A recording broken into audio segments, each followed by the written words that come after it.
इयत्ता 7वी विषय मराठी वाक्प्रचार व त्यांचे अर्थ। मनात कापूर उठणे, मनात विचारांचे वादळ येणे, तांबडा फुटणे, पहाट होणे,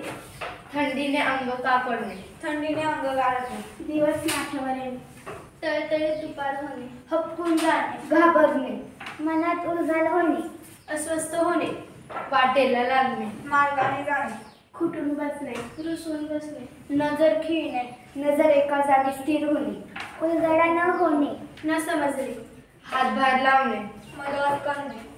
गाडी वळवणे, पुन्हा व्यवस्थित होणे, माघारी फिरणे, परत येणे, मानेला झटका येणे, नाराजगी व्यक्त करणे, साथ घालणे, हाक मारणे,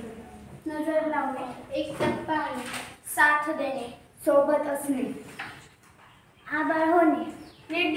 देखभाल न करणे, स्तुती करणे, प्रशंसा होणे, कौतुक करणे, मान फिरवणे, नाराजी व्यक्त करणे, तोंड उघडणे, बोलायला सुरुवात करणे, उभारी होणे, उत्साह वाढणे,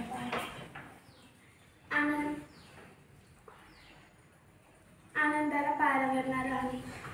खूप आनंद होणे, डोळे पाण्याने भरणे, रडू येणे,